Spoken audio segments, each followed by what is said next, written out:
대방열림과 함께하는 가장 확실한 영양사 합격의 길. 영양사 강의 진행 20여 년 이상, 수많은 합격생들이 추천하는 영양사 특강, 5인의 영양사 합격 전문 교수팀, 20여 년 이상 꾸준히 보완되어 온 강의용 교재. 유사상호를 주의하세요. 대방열림. 안녕하세요. 자, 조리원리 이론 들어가도록 하겠습니다. 자, 조리원리 같은 경우에는 2교시에 들어가는 시험 문제고요. 식품학 및 조리원리 이렇게 들어가요. 그래서 들어가는 과목에서 식품학하고 그 다음에 조리원리가 들어가고 그 사이에 식품 미생물이 들어가요. 그래서 과거에는 이 문제가 50문항짜리였었는데 지금은 20문항으로 줄었어요. 그래서 이쪽에서 18문제, 19문제, 또 이쪽에서 18문제, 19문제 이렇게 나오고요.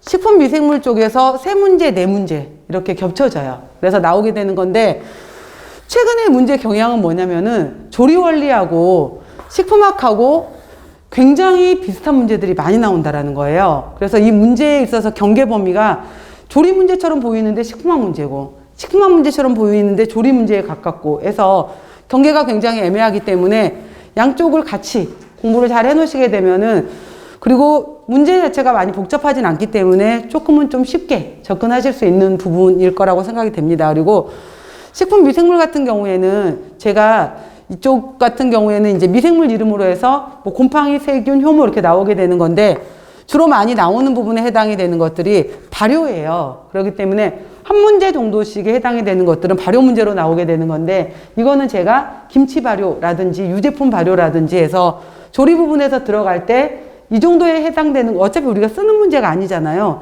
쓰는 건 아니고 눈으로 읽는 거기 때문에 뭐 철자 틀리고 이럴 건 없으니까 이 부분에 해당이 되는 것은 여러분들이 좀 익숙해지셨으면 좋겠다라고 해서 알려드릴 거예요. 그러면은 미생물 부분도 같이 조리 부분에서 발효로 해서 보시면 될 것 같습니다.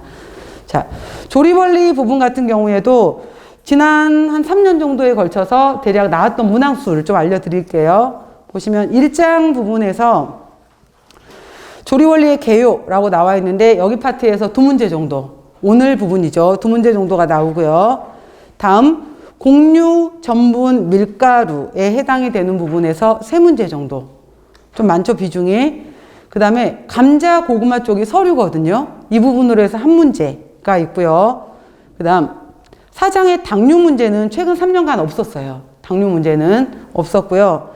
다음 육류, 가금류 부분에서 2문제, 그 다음에 어패류 부분에서 2문제, 난류 부분에서 달걀 이쪽 파트에서 2문제, 우유, 유제품 부분에서도 2문제 정도, 두류, 그 다음에 이쪽은 이제 두부 문제 이렇게 해서 또 1문제 정도, 유지류 파트에서도 2문제 정도, 채소, 과일류에서도 2문제, 해조, 버섯류 종에서도 1문제, 젤라틴 한천 쪽에서도 1문제 정도, 이렇게 해서 대략 18문제, 19문제가 왔다 갔다 하는 범위로 해서 나오게 돼요. 그래서 이렇게 쭉 조리 원리 같은 경우에는 주로 이제 외우는 문제예요. 외우는 파트다 보니까 좀 더 여러분들이 익숙하게 쉽게 접할 수 있는 부분은 조리 원리 부분이 아닐까라고 생각됩니다.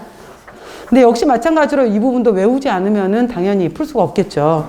자, 조리 원리의 개요부터 들어가 보도록 할게요. 보시면은 조리에서의 개요라고 했는데 식품과 조리라고 했잖아요. 그래서 우리가 음식을 만드는 과정에 있어서 바로 이제 조리라는 말이 나오게 되는 건데, 우리가 식품에 해당이 되는 것을 음식으로 만들 수 있는 개념에서 광범위하게 이 모든 과정에 해당이 되는 것을 보통 조리다라고 얘기를 해요. 그러면은 식품의 경우에는 식재료라는 개념이 좀 많이 포함되어 있는 거고요. 음식은 이제 바로 섭취할 수 있는 부분에 해당이 되는 거죠. 그랬을 때 조리라는 말이 들어가게 되면은 짧은 의미에 있어서는 바로 이제 대부분의 경우에 우리가 가열조리만을 많이 생각을 하게 되거든요. 근데 조리는 꼭 가열조리만 있는 거 아니잖아요. 예를 들어서 오이 같은 경우에 나는 그냥 껍질을 툭툭, 껍질만 벗겨내고, 내지는 그냥 먼지만 털어서 나는 그냥 먹겠다 이럴 수도 있는 거잖아요.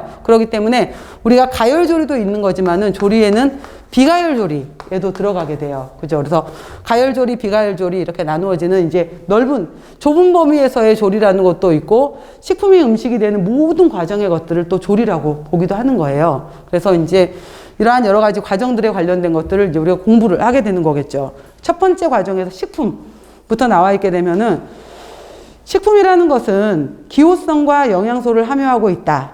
화학적인 물질로 구성되어 있다. 그래서 우리가 이제 여러분들 식품학 배우시게 되면은 첫 번째가 뭐 탄소로 되어 있다, 수소로 되어 있다, 산소로 되어 있다, 단백질은 질소를 포함하고 있다. 이걸 배우시게 되는 거예요. 그래서 식품 영양학에서 바로 그래서 우리가 화학을 뺄 수가 없는 거죠. 화학 물질로 구성되어 있고요. 유해 물질이 들어있지 않은 천연물 또는 가공품으로 인간이 섭취할 수 있는 것이다. 라고 했죠. 한 가지 이상 영양소를 함유하고 있으며 유해 물질이 포함되지 않아야 된다. 라고 해서 식품의 경우에는 우리가 이렇게 얘기를 해요. 1차 기능이 있고 2차 기능이 있고 3차 기능이 있다 라고 해서 1차 기능은 지금 말한 것처럼 탄수화물, 단백질, 지방, 비타민, 무기질 이렇게 통해서 수분 여러 가지 우리 신체 대사하고 관련된 것들로 해서 이거를 먹었을 때 섭취를 했었을 때 영양적인 기능을 가질 수 있어야 돼요. 영양을 충족했어요. 그럼 두 번째 나는 이거를 구워 먹을 거야? 삶아 먹을 거야? 아니면 튀겨 먹을 거야. 조금 더 맛있게.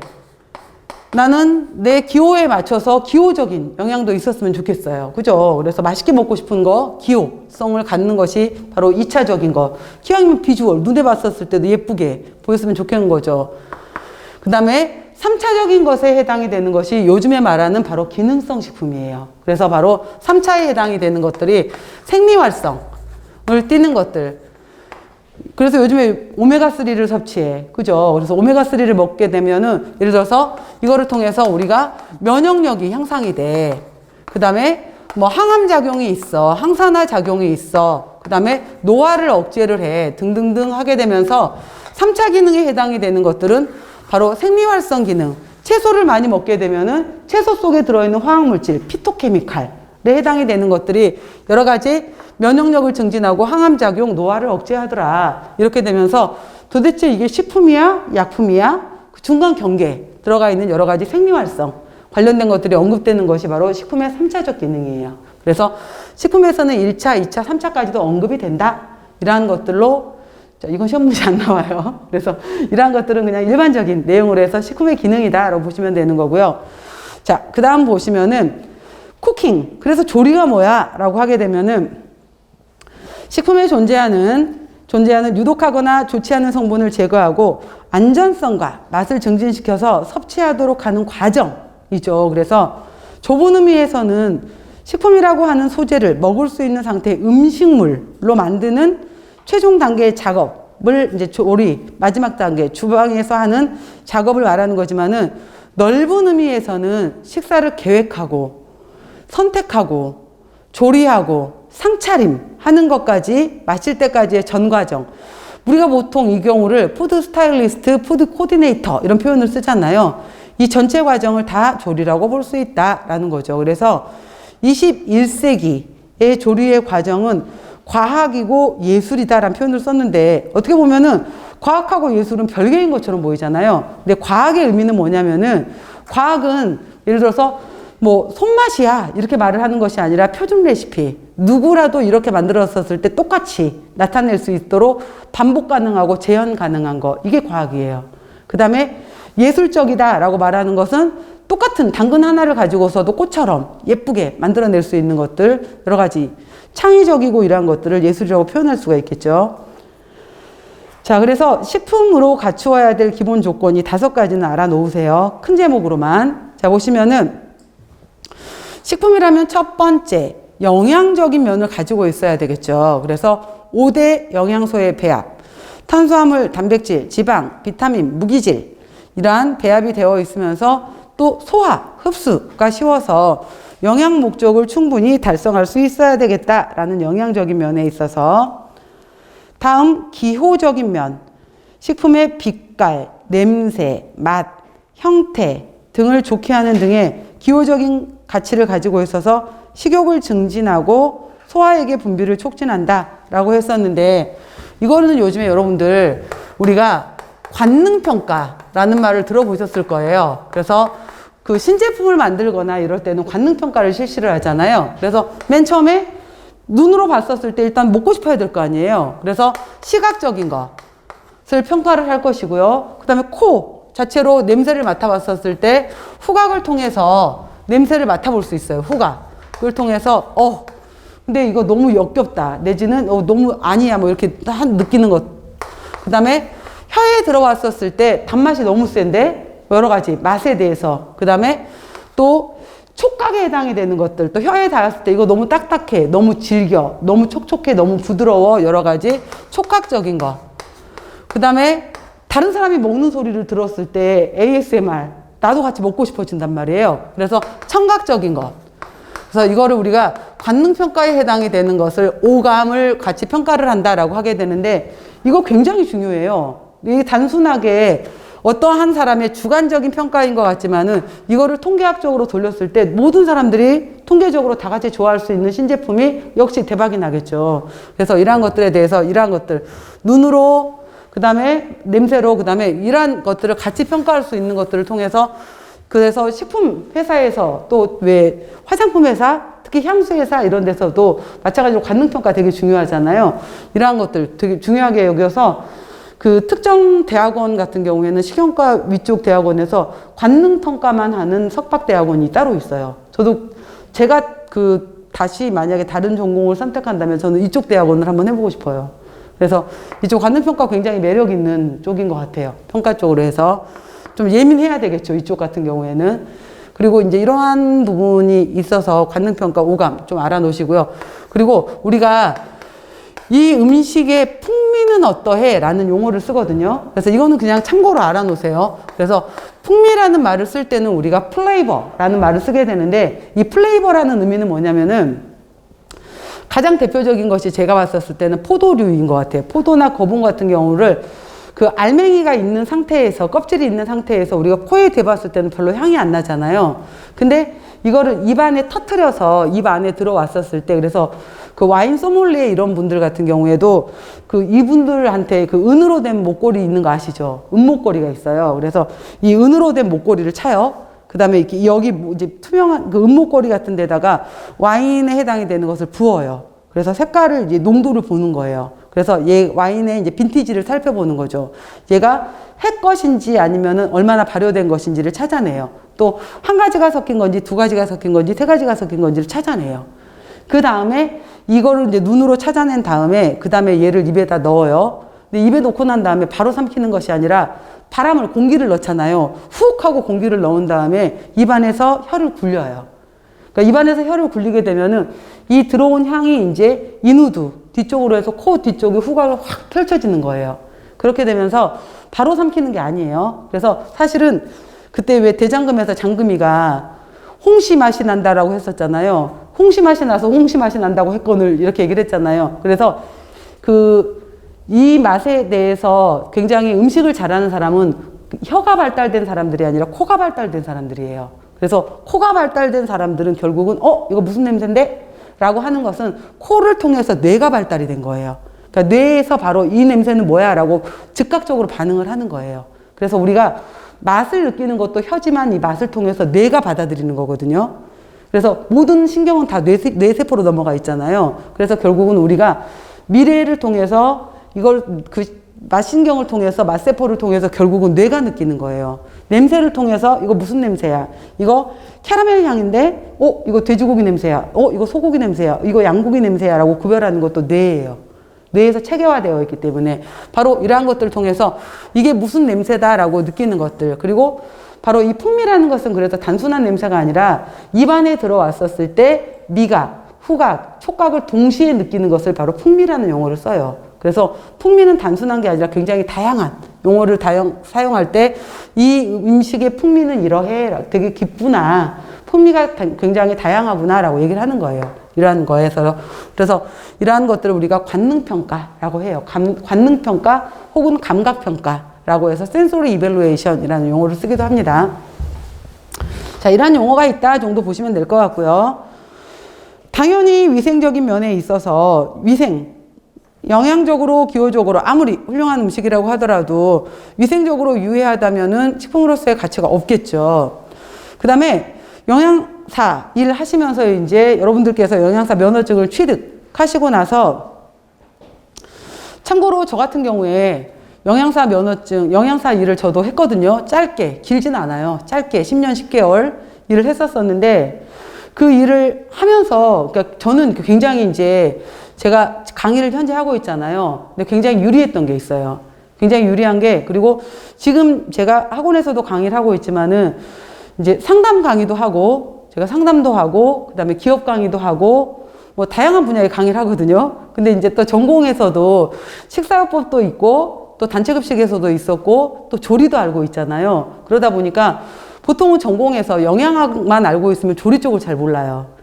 그러는데 저는 단체급식을 해보다 보니까 또 조리도 알게 되잖아요. 그리고 영양을 알면서 식사요법도 알잖아요. 그러니까 이 다양한 분야의 상담을 할 수가 있는 거예요. 굉장히 유리하게. 근데 식품영양학 공부하실 때는 반드시 조리를 하셔야 돼요. 조리. 그리고 지금 공부하시고 계신 분들 중에서도 당연히 영양사 면허증은 취득하실 거고, 조리사 면허증이 없다라고 하시면은 올해 중에 공부하시면서 꼭 조리사 면허증 따세요. 그리고 이제 대기업 같은 경우에는 조리사 면허증을 딱히 요구하지 않는 데도 많지만은 조금 이제 경력 쌓는 것 때문에 나는 중소기업 정도부터 먼저 경력을 쌓을 거야 라고 하게 되면은 거기는 반드시 조리사 면허증을 요구를 해요. 그래서 물론 그 주방장이라든지 참모님들 더 음식 잘하시는 분들 많아요. 근데 조건 때문에, 면허증이라는 조건 때문에 이걸 갖고 있는 사람이 필요하거든요. 그래서 그것 때문에 그거를 따로따로 있는 사람을 뽑는 것보다 이 사람이 영양사면서 조리사 면허증까지 같이 갖고 있는 사람이 더 유리하거든요. 그래서 이 영양사한테 조리사적인 스킬을 원하는 게 아니에요. 그렇지만 이 사람이 그걸 있기를 원해요. 그러니까 만약에 없으시면은 조리사 면허증 올해 같이 따놓으세요. 아직 준비하시면서 없으시면은 따놓으시는 게 좋아요. 그리고 조리사 면허증이 과거보다 굉장히 어려워졌더라고요. 그 이유가 또 뭐였냐면은 예전에 제가 땄었을 때는 그냥 이론 시험 하나만 봐놓고 나면은 어떤 그 종류도 상관없었는데, 지금은 한식은 한식 이론 시험을 봐야 되고요. 양식은 양식 시험을 봐야 돼요. 근데 시험 문제가 생각보다 굉장히 어렵더라고요. 근데 지금 여러분들이 영양사 시험 공부를 하시면서 위생학 공부, 그러니까 그 식품위생도 공부하시지, 식품화학 공부도 하지, 조리 공부도 하지, 그러면은 이거 공부하면서 이론 공부하기 되게 쉬워요. 현재 같이 공부를 해버리면은. 그러니까 지금 딸 때 같이 따는 게 좋아요. 근데 조리사 면허 같은 경우에는 실제로 실기시험에서는 칼질, 스킬이 안 되면 못 따요. 시간 내에 이걸 끝낼 수가 없어요. 시간 때문에. 그래서 굉장히 이제 또 스킬적인 면도 들어가게 되는 건데, 왜 조리사 면허증이 중요하냐면은 바로 내가 음식을 할 수 있어야지 나중에 조리원들 작업 관리할 때 이 음식 메뉴를 생각을 하면서, 아, 여기에 번철이 들어가, 여기에 튀김기가 들어가, 여기에 후라이팬이 들어가, 여기에 볶음기가 들어가, 그러면 조리기구가 동시에 겹치지 않는 걸 생각할 수가 있어요. 근데 내가 이 조리에 대해서 알지 못하잖아요. 그러면은 여기에 칼이 몇 개나 들어가는지, 어떤 조리기구가 동시에 들어가는지 그 계산을 못 해요. 그래서 조리를 할 줄 알아야 돼. 직접 나가서 그 영양사들이 나가서 조리해, 이게 아니라니까. 조리 일정표라든지 이런 걸 짜려면은 그래서 조리에 대해서 알고 있어야 되는 거예요. 그래서 저도 이제 학생들 실습지도 이런 거 나가게 되면은, 우리도 이제 실습 나가야 되잖아요. 2주간 나가시면은 학생들이 전화 와요. 교수님, 여기 실습 나왔더니 저한테 김밥 썰으래요. 저한테 맨날 보존식 담으래요. 저한테 와서 오늘 하루 종일 저 튀김기 앞에서 튀김 튀겼어요. 제가 이거 하는 거 맞아요? 저한테 식판 나르래요. 저한테 수저 닦으래요. 이렇게 이제 막 하소연하면서 전화 올 때도 있어요. 학생들 중에서. 근데 이걸 2주 내내 하면 문제가 되지. 당연히 문제가 되는데 하루 정도는 해도 돼요. 그래야지 조리원 여사님들이 얼마나 힘든지, 식판 10개만 들어도 얼마나 무거운지, 그 다음에 그 앞치마, 전체 앞치마 입고 나서 서 있는 게 얼마나 더운지, 식기세척기 앞에 뜨거운 열기 앞에 서 있었을 때 얼마나 땀이 뻘뻘 나는지 그거 안 겪어보면 몰라요. 그래서 그거 알아야지 나중에 조리 일정표 짜거나 이랬을 때 같이 이해할 수 있거든요. 그래서 해도 되고 충분히 이해하고 나중에 그분들 일정표 짤 때 니들이 이해해주면 돼. 그러니까 그거 갖고 뭐라 그러지 마. 이렇게 저는 이제 얘기를 하거든요, 학생들한테. 물론 그거 자체가 니들 일은 아니야 라고 얘기는 하지만은, 그래서 그런 면에서 조리 부분도 여러분들이 그래서 알아야 된다는 거예요. 그럼 그건 내 일이 아니야, 이게 아니라. 그래서 조리사 면허증 없으신 분들은 꼭 따셔야 돼요. 해놓으세요. 같이 요구합니다. 취업하시려면은. 그리고 최소한 그 2년, 3년 정도의 경력을 가져놔야지 나중에 결혼하고 아이 낳고 한 다음에 경력 단절이 됐다가 다시 일을 나가시더라도 3년 이상 정도, 2, 3년 정도 일을 해놓으면 다시 일할 수가 있어요. 근데 그 짧게, 그 전에 일이 없으면 일하기가 힘들어요. 그러니까 조금 급여가 작더라도 아무튼 작은 업체는 같이 두 가지가 동시에 있는 걸 원해요. 그러니까 올해 중에 다 딴다 생각하시면서 시작하세요. 자, 없으신 분들은. 그래서 위생적, 경제적인 거 같이 보셔야 되고요. 그래서 경제적이면 왜 얘기했냐면 단가 맞추는 거 진짜 어렵거든요. 단가. 그래서 일부 이제 식품업체 같은 경우에는 영양사 영양사 이제 면접 볼 때 요즘 뭐 예를 들어서 4,000원에 맞춰서 식단을 짜봐라. 요즘에 뭐 5,000원짜리에 해당이 되는 식단 구성을 해봐라. 이런 것들도 시켜요. 요즘에 지금 현재 해당이 되는 달걀 한 판 가격을 알고 있느냐. 이러한 것들, 현재 시장 흐름에 관련된 것들 있잖아요. 이것도 모르면서, 그다음에 식재료에 관련된 이러한 것들도 질문해요, 실제로. 그래서 이러한 여러 가지 식재료에 대한 흐름이라든지 원가 비율이라든지 이러한 것들도 같이 알고 있어야 돼요. 전체적인 거, 경제적인 면 당연히 알아야 되겠죠. 그다음에 여기에다가 영양, 기호, 위생, 경제 잘 알고 있었어요. 근데 최근에는 여기에 이제 환경적인 면도 들어가요. 그래서 요즘에 학교급식에서는 수요일 같은 경우에 수다날이라고 정하잖아요. 그래서 수요일은 다 먹는 날. 그래서 보통 이제 수요일 메뉴는 하나짜리 메뉴, 비빔밥 내지는 뭐 우동, 뭐 내지는 이렇게 해서 아이들이 좋아하는 기호 메뉴들이 굉장히 많이 들어가요. 그렇게 해서 여러 가지 이제 좀 잔반이 많이 남지 않게끔 하는 그런 메뉴로 들어가기도 하고요. 그 다음에 잔식 이렇게 하게 되는데 잔반, 잔식. 근데 잔반은 배식을 받아간 다음에 배식을 받아간 급식자가 남겨오는 거. 그러니까 가져갔는데 오징어 볶음이 너무 맛이 없어. 그래서 남겨온 것은 잔반이라고 해요. 그 다음에 잔식은 뭐냐면은 내가 오늘 100인분을 만들었는데 50명밖에 안 와갖고 50명분이 남아버린 거야. 얘는 잔식이에요. 그래서 잔반과 잔식의 차이인데 결국은 잔반도 손실이 되는 거고 잔식은 더 큰 손실이 되겠죠. 수요 예측을 못했으니까. 그러니까 이러한 것들도 문제가 되는 거예요. 근데 이러한 것들도 있고요. 그래서 최대한 이걸 안 만들어내는 게 굉장히 중요한 거겠죠. 원가 이러한 부분에 있어서. 그리고 요즘에는 작년부터인가 이게 이제 우리나라도 마찬가지로 서울 경기 지역에서 한 달에 2번씩 채식데이가 있어요. 초등학교, 중학교에서 아실지 모르겠는데 그래서 모든 메뉴를 한 달에 2번 정도씩 채식 메뉴로만 짜는 거예요. 그래서 이제 육식 없이 채소를 여러 가지 이런 메뉴들로 짜보자라고 해서 채식데이도 있더라고요. 그래서 또 이제 그거를 꼭 그게 육식을 먹지 말자 뭐 이런 의미라기보다는 소를 키우고 이러는 과정에서 여러 가지 CO2 배출 이런 문제들이 많아지잖아요. 그래서 예를 들어서 여러 가지 문제 중에서 로하스라고 했잖아요. 이 로하스 같은 경우에도 라이프 오브 헬스, 건강한 삶이에요. 그 다음에 마지막에 붙어 있는 이 S가 서스테이너빌리티라고 해서 이 서스테이너빌리티가 해당이 되는 서스테이너빌리티가 지구 환경 보존이에요.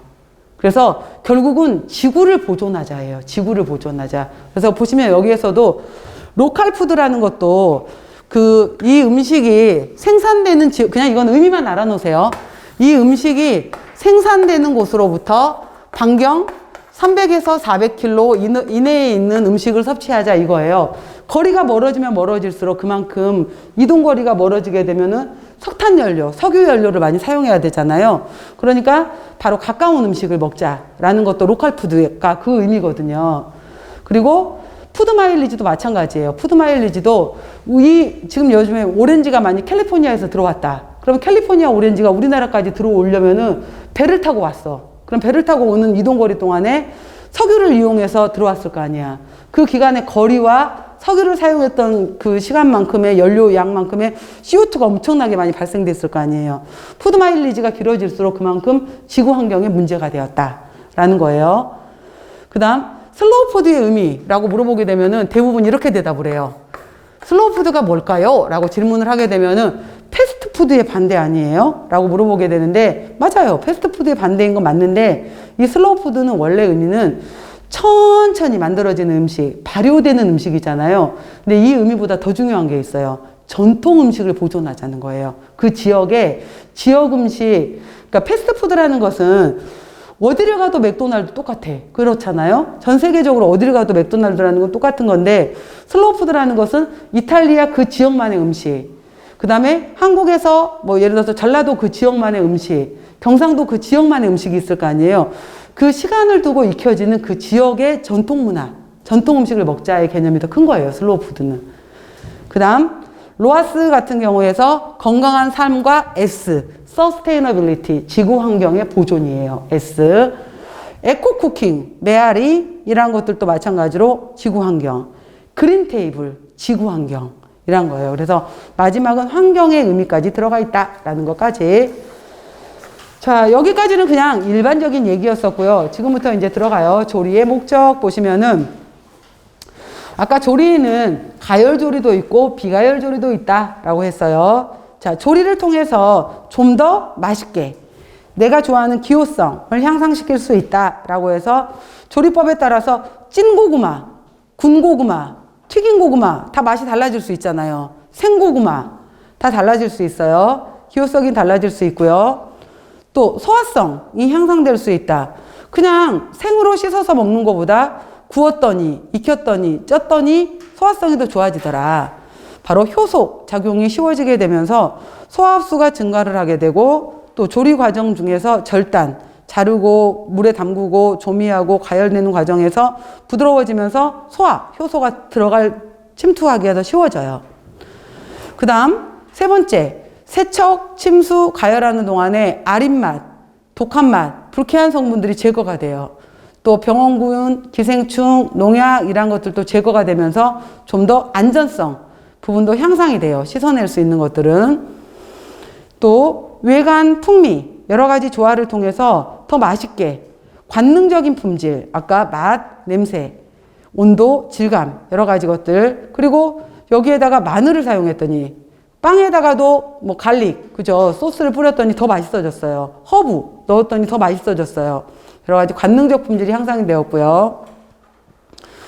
영양가의 보존 혹은 향상이라고 얘기했는데, 자, 식품 그 자체에 포함된 영양소가 파괴되지 않도록 하면서 단일 식품보다는 양념이나 부재료를 첨가시킴으로써 영양가를 높인다라고 했는데, 이거는 여러분들이 이제 영양학 시간에 아미노산의 보존 효과 내지는 아미노산의 보완 효과 이런 게 있는데, 예를 들어서 콩, 밥으로 먹게 되면은 밥에는 쌀 같은 경우에는 우리가 아미노산 중에서 부족하기 때문에 밖에서 먹어야 되는 아미노산이 필수 아미노산이거든요. 필수 아미노산 중에서 제일 부족한 아미노산을 제한 아미노산이라고 해요. 제1 제한 아미노산. 곡류에서 가장 부족한 제1 제한 아미노산이 리신이에요. 콩은 대체적으로 필수 아미노산을 많이 갖고 있는데 그 중에서도 부족한 게 메티오닌이에요. 그러면은 두 가지를 같이 콩하고 밥하고 섞어서 먹어주게 되면은 메티오닌은 밥이 채워줘요. 리신은 콩이 채워줘요. 그러면 콩밥을 먹게 되면은 서로 부족한 것을 다 채워줄 수가 있는 거예요. 그럼 콩밥은 모든 필수 아미노산을 다 갖고 있네? 이런 식으로 해서 약간 부족된 것들을 서로 채워줄 수 있다 이 말이에요. 그리고 왜 우리 다음번에 배우겠지만은 옥수수 같은 경우에는 특히 이제 제인이라는 단백질을 가지고 있게 되는데, 이 옥수수에 들어있는 제인 단백질은 트립토판이 부족해요. 그래서 이 단백질을 너무 오랫동안 먹게 되면은 들어보셨을 거예요. 여러분들 펠라그라에 걸리게 된다라는 말 들어본 적 있죠. 근데 이게 너무 부족해? 그러면은 얘만 먹는 것보다는 여기에다가 옥수수 알갱이에다가 달걀 볶음밥 식으로 해서 넣어주게 되면은 달걀이 이 부족한 것을 채워주는 거예요. 이런 식으로 해서 섞어 먹었을 때 같이 또 채워주는 효과가 있는 것들을 서로 부족한 부분들을 보완해 준다든지 이러한 것들이 있다라는 거. 또 조리를 통해서 좀 더 우리가 뭐 말렸다, 장아찌를 만들었다, 자반을 만들었다 이렇게 하게 되면은 저장성을 향상시킬 수 있고 또 여러 가지 상태로 다양성을 또 조리에 줄 수 있더라라고 해서 조리의 목적은 봐놓으세요. 큰 제목으로만. 자, 첫 번째가 뭐다? 기호성의 향상. 두 번째는 소화성의 향상. 세 번째는 안전성의 향상. 네 번째는 외관 풍미의 증진. 다섯 번째 영양가 보존 및 향상. 마지막 여섯 번째는 저장성과 다양성. 자, 이러한 것들이 바로 조리의 목적이다. 이렇게 보시면 돼요. 조리의 기초과학에서 첫 번째 나오는 것이 물이에요. 여러분들이 아마 식품학 배우시면서 가장 첫 번째 나왔던 게 물이었잖아요. 마찬가지로 조리에서도 첫 번째 나오는 게 물이에요. 조리에 물하고 열이 들어가거든요. 그래서 조리 시간에도 물과 열이 나와요. 물, 열이 나올 거예요.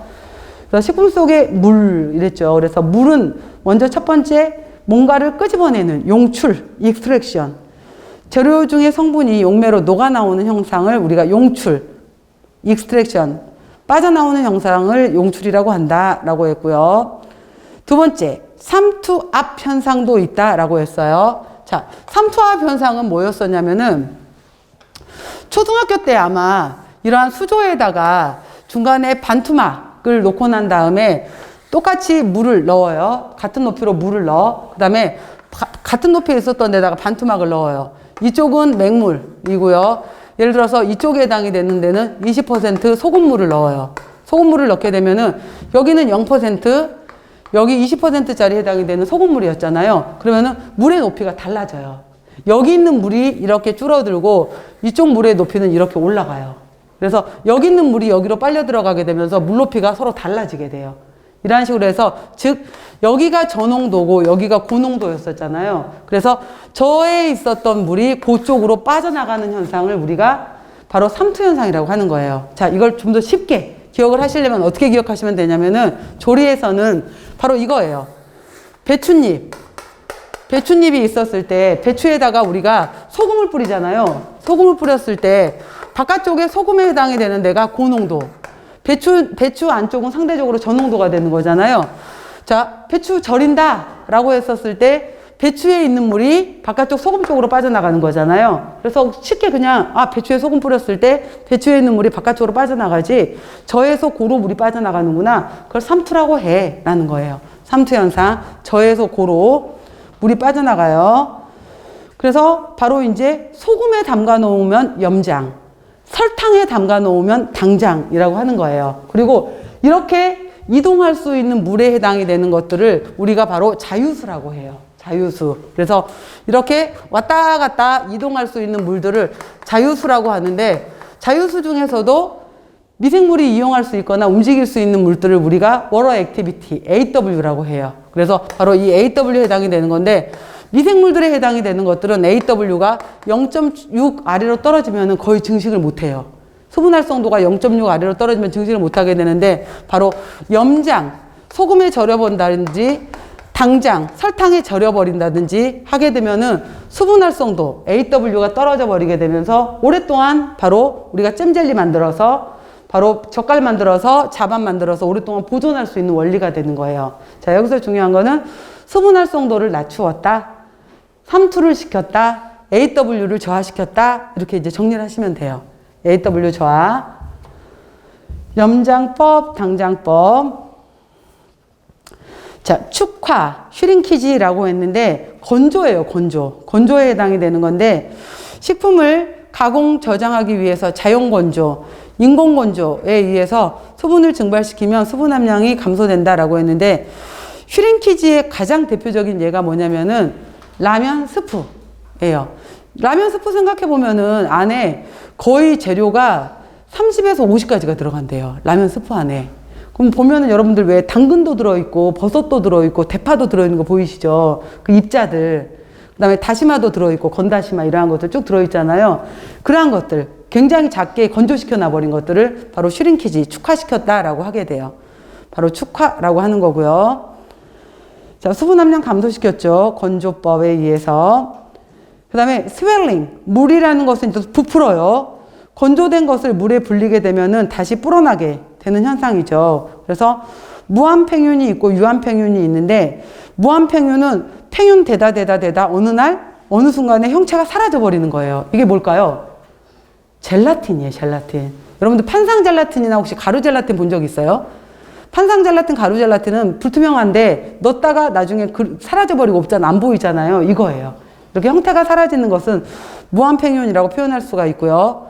근데 미역, 다시마, 콩, 버섯 이런 것들은 늘어나다가 어느 정도 늘어나지 한정없이 늘어나진 않잖아요. 보통 이제 미역 다시마 같은 경우에는 6배, 7배 정도 늘어난다 이렇게 보는 거거든요. 그 정도 늘어나는 것들을 유한팽윤이라고 얘기를 해요. 팽윤, 스웰링. 자, 기화열이라는 것은 액체가 기체로 변화될 때 사용되는 열을 기화열이라고 하고요. 융해열이라는 것은 고체가 액체로 변할 때 사용되는 열을 융해열이라고 하더라. 그냥 이름만 보셔도 되고요. 그 다음에 연수, 경수가 있는데 연수는 칼슘, 마그네슘을 함유하지 않는 물을 연수. 그래서 일반적인 우리 수돗물 있잖아요. 수돗물은 다 연수예요. 다 걸러버리고 정수돼서 나온 연수 해당이 되는 거고요. 그 다음에 지금은 시골에 내려가도 웬만하면 다 수돗물 사용하잖아요. 근데 예전에 시골의 지하수라든지 시골에 있는 지하수가 통과하는 물이 시냇물이잖아요. 여기에다가 똑같은 샴푸를 가지고서 머리를 감면 머리카락이 뻑뻑해져요. 그게 바로 이제 경수라서 그런 거예요. 그 지하수에 해당이 되는 물에는 칼슘, 마그네슘을 가지고 있어요. 그래서 칼슘, 마그네슘류를 다량 함유한 물로 단백질과 결합해서 단단하게 변성시킬 수 있어요. 여러분들 칼슘 동굴이 뭐예요? 그 칼슘에 해당이 되는 동굴 같은 경우에는 올라가면은 이 동굴에서 칼슘에 해당이 되는 입자가 뚝뚝뚝뚝 떨어져서 계속해서 이렇게 붙잖아요. 그래서 종유석, 종주석 이렇게 있는 것들 기억나시죠? 그래서 왜 우리나라 지역에서는 저쪽에 그 충북 제천 고수동굴, 그 다음에 강원도 쪽에 가시면은 뭐 환송굴 이런 데 가시면은 그쪽의 동굴들이 전부 다 이러한 칼슘 동굴이거든요. 그래서 여러 가지 형태들 이루고 있잖아요. 그래서 거기에는 천연에 해당이 되는 지하수에 칼슘이 섞여 있는 거예요. 그리고 그 사이판부터 시작해서 남태평양 이런 데 가시게 되면은 거기 산호 있잖아요. 산호. 그 산호에 해당이 되는 것들도 전부 다 칼슘이에요.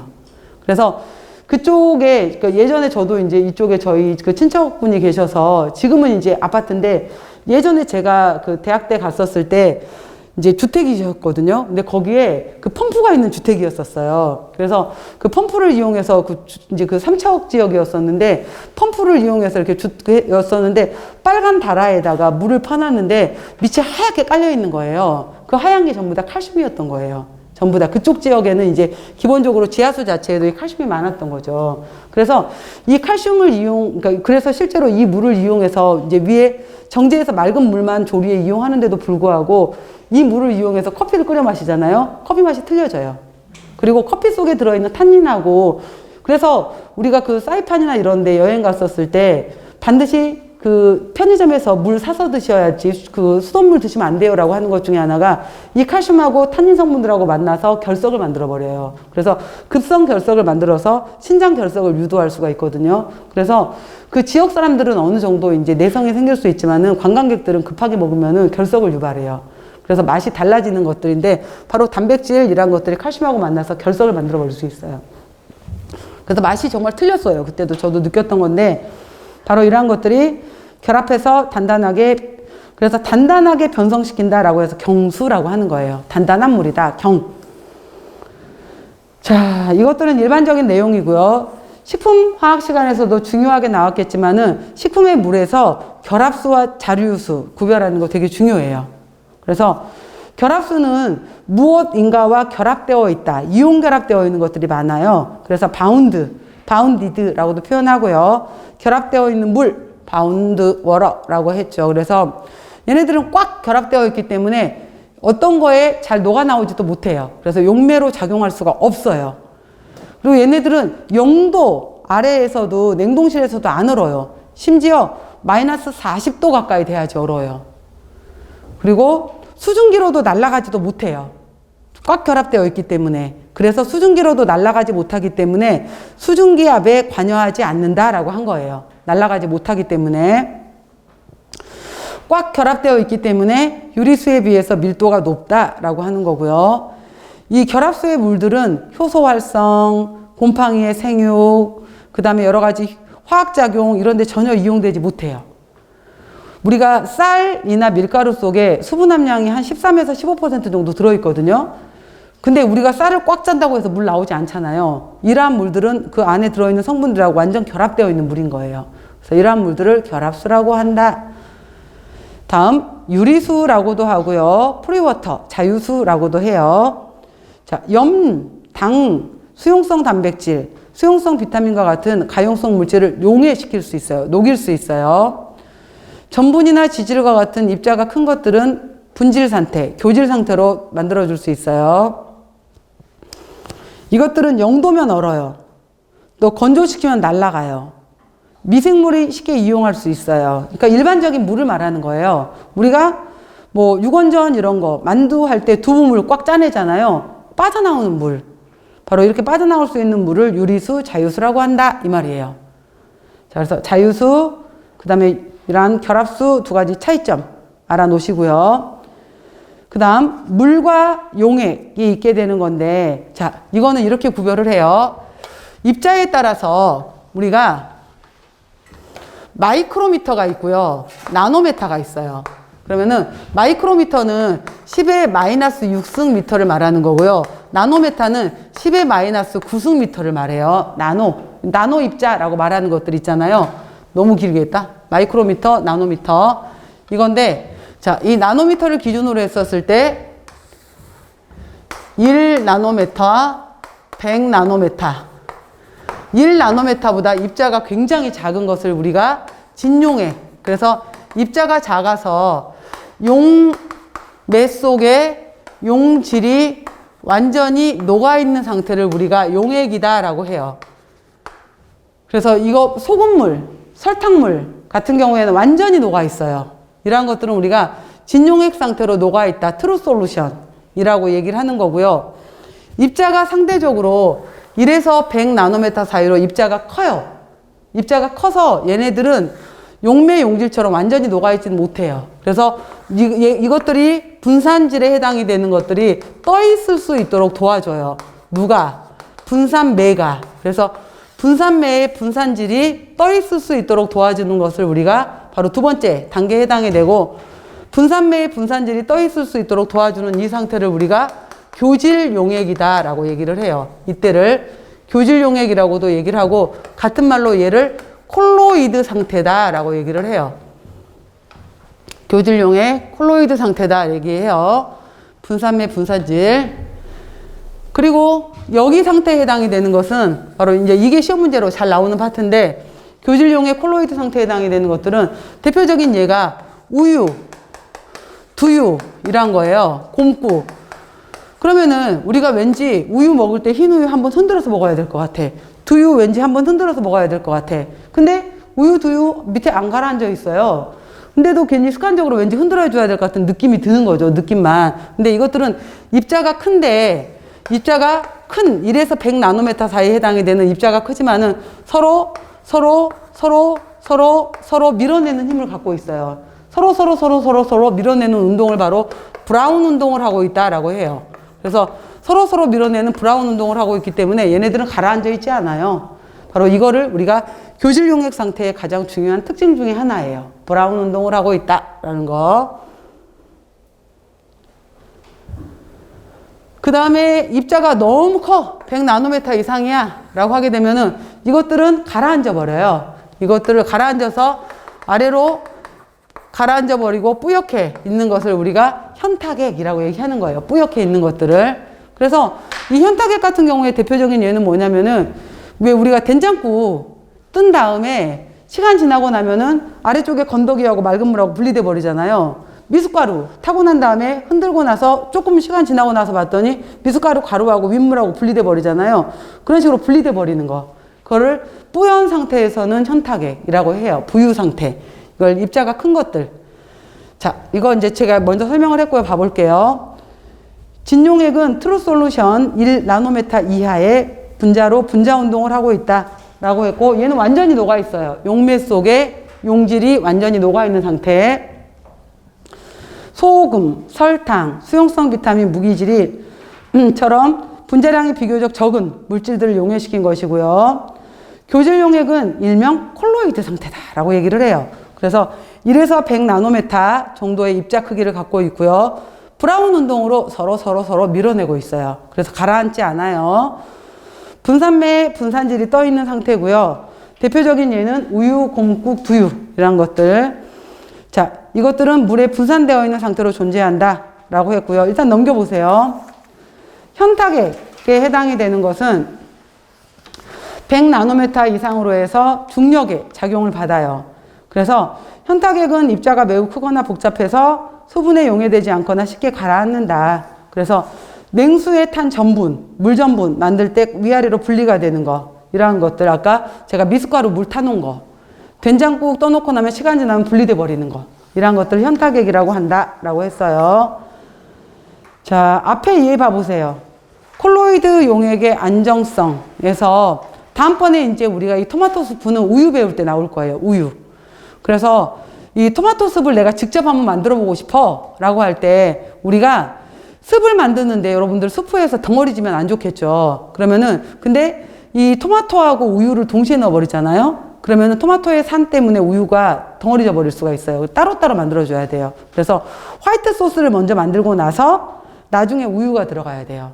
동시에 들어가면 안 돼요. 그래서 화이트 소스를 먼저 만들어요. 화이트 소스는 밀가루하고 버터를 볶아서 룰을 만들어요. 룰을 만들고 나서 우유를 넣어서 화이트 소스를 만든 다음에 토마토가 나중에 들어가면 돼요.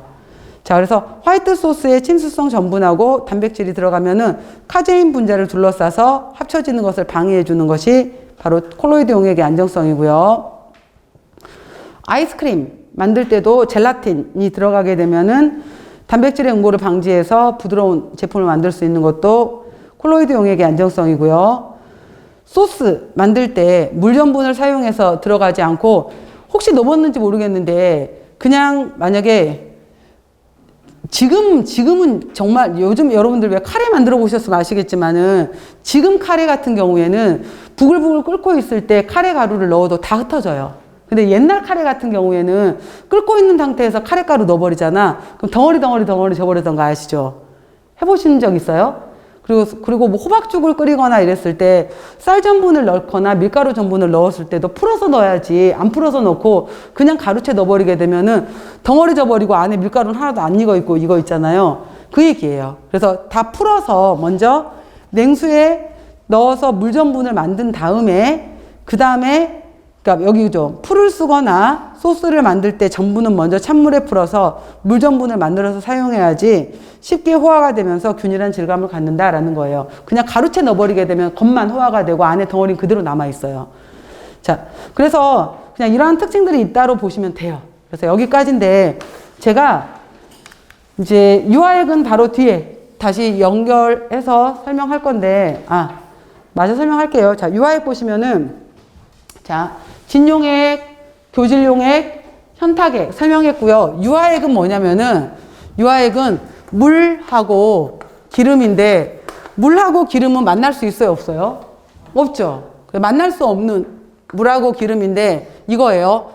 자, 어떤 것은 근데 얘네들이 만나려면은 친숙기하고 소숙기를 동시에 만나게 해주는 어떠한 연결제가 있어야 돼요. 얘를 우리가 유화제라고 하게 돼요. 그래서 우리가 마요네즈 만들 때 기름도 들어가고 그 다음에 뭐죠? 그 식초도 들어가는데 이걸 동시에 만나게 해줄 수 있는 것이 바로 계란 노른자잖아요. 계란 노른자의 누구가? 바로 계란 노른자에 들어있는 레시틴이라는 성분이 유화제로 작용을 하는 거예요.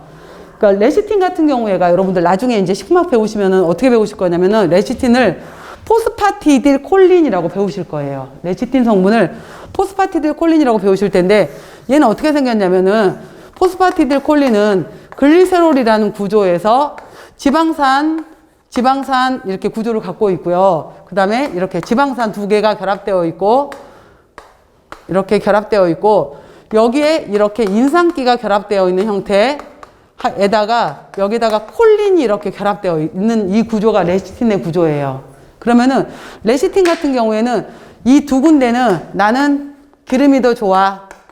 이렇게 두 군데는 나는 물이 더 좋아. 이거예요. 그래서 우리가 아까 제가 동그라미 이렇게 뾰족하게 표현을 했는데 동그라미 쪽은 나는 물하고 만날 거야. 뾰족한 쪽은 나는 기름하고 만날 거야. 이거예요. 그래서 바로 물하고 만나는 것을 좋아하는 쪽도 있고 기름하고 만나는 것을 좋아하는 쪽도 있다. 이거예요.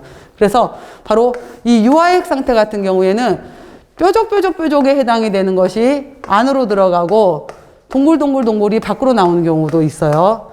반대로 동글동글에 해당이 되는 것이 안으로 들어가고 뾰족이 밖으로 나오는 경우도 있어요. 두 가지 형태로. 그러면은 이 동글동글에 해당이 되는 것이 아까 제가 동그라미 쪽이 물이라 그랬잖아요. 여기는 물이고 여기는 기름이야. 여기는 기름이고 여기는 물이야.